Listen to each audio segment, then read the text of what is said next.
Bonjour à toutes et à tous, bienvenue sur notre atelier Raconte-moi une histoire.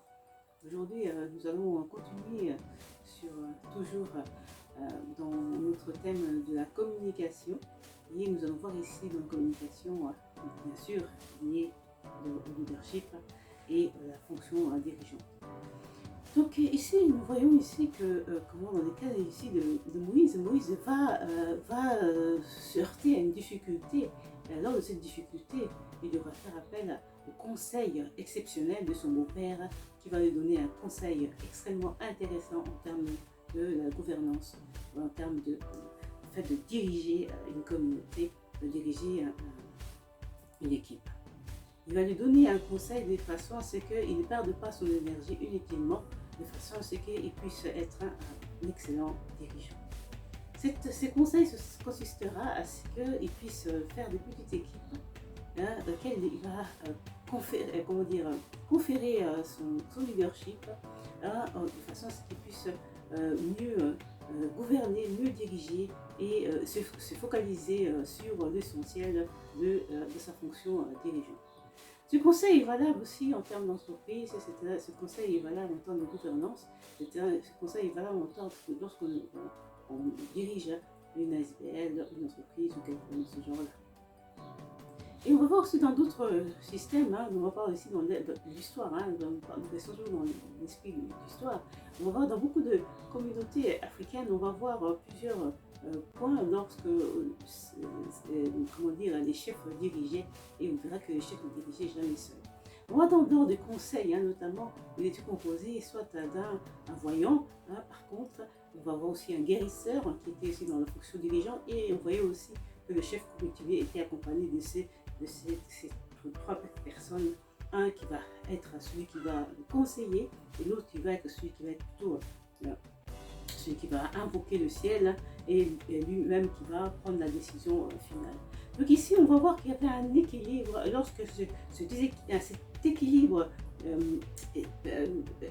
a été fragilisant, on va voir que la tradition africaine va s'ébranler, la tradition et les cultures africaines vont s'ébranler, on va même voir une certaine modification, et on va même voir que en termes, de motivation et de force, il y aura une partie de force à ce niveau-là.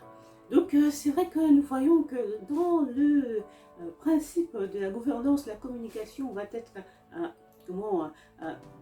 la colonne vertébrale d'équilibre en termes de bonne gouvernance, de façon à garder son équipe, de façon à garder une bonne gouvernance pour qu'elle soit aussi pérenne. Donc c'est vrai que c'est important, même primordial, de mettre la communication au sens de la gouvernance. Quand on parle de communication, ça ne veut pas dire que nous allons donner notre avis n'importe quel moment, n'importe quel temps et n'importe comment.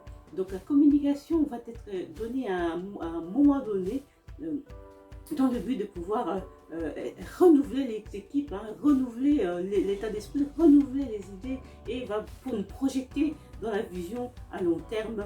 Comme je vais dire, en termes de vision, ça va être des agents de la communication pour pouvoir nous projeter à long terme. Donc ici, c'est vrai que c'est primordial, même crucial, de pouvoir, avoir cet art de la communication, cet art de savoir quand et comment pouvoir poser des actes, quand et comment pouvoir communiquer, quand et comment pouvoir permettre au peuple de pouvoir donner leur avis. Et ça va être un garant de démocratie démocratique, ça va être un garant d'équilibre, ça va être un garant dans la vision également. Donc voilà. La communication, depuis des décennies, était présente.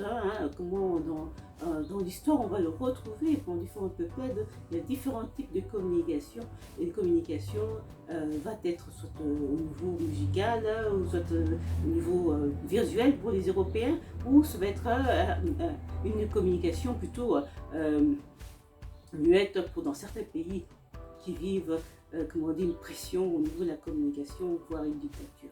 Donc la communication, même si nous ne la voyons pas, elle est présente selon les ethnies, selon les pays, selon les traditions, selon les valeurs. Et c'est vrai que ça va être important hein, de pouvoir, lorsque nous voulons diriger des peuples, différents types de peuples, et c'est de connaître aussi leur mode de communication, de façon à avoir une bonne communication, de façon à pouvoir communiquer au bon moment.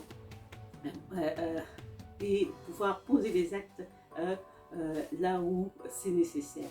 Donc c'est vrai que la communication va être un atout au niveau des ventes, va être un atout au niveau de la durabilité, va être une valeur ajoutée, va être, comment dire, puissant pour pouvoir, comment dire, pouvoir concilier le lien, réconcilier. Et voilà, donc en termes de communication, c'est ce que l'Ancien Testament montre hein, ici que la communication va être au centre de beaucoup de choses.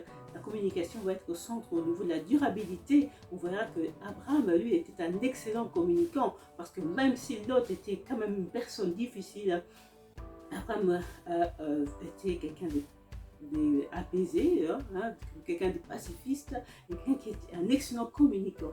On verra aussi, comme je l'ai dit avec Moïse, c'est aussi une personne qui va exercer la communication avec aisance, c'est-à-dire qu'il va être à l'écoute et il va aussi prendre un peu de conseils qui lui seront donnés. Donc on va voir aussi dans différents passages, comme je l'ai abordé, différents personnages vont faire preuve de communication. Lorsque cette communication est mal posée, mal mise, ça va forcément détruire les personnes et ça va détruire un petit peu la personne qui veut, comment dire, avoir la main mise hein, dans l'équipe et va, comment dire, permet aussi de déceler hein, l'intrus. Hein. Une bonne communication va permettre de déceler l'intrus, va déceler celui qui détruit, comment notre leadership, qui détruit le travail que nous faisons, parce que ce travail que nous faisons de manière parfois invisible va être visible à travers la communication et de la pérennité lorsque ceci est fait de manière correcte. Et donc, encore une chose, si vous entendez un bruit de coq des poules derrière mes vidéos, ne vous inquiétez pas. Je vous remercie de votre écoute et de Raconte-moi une histoire. Je vous dis à très bientôt. Merci.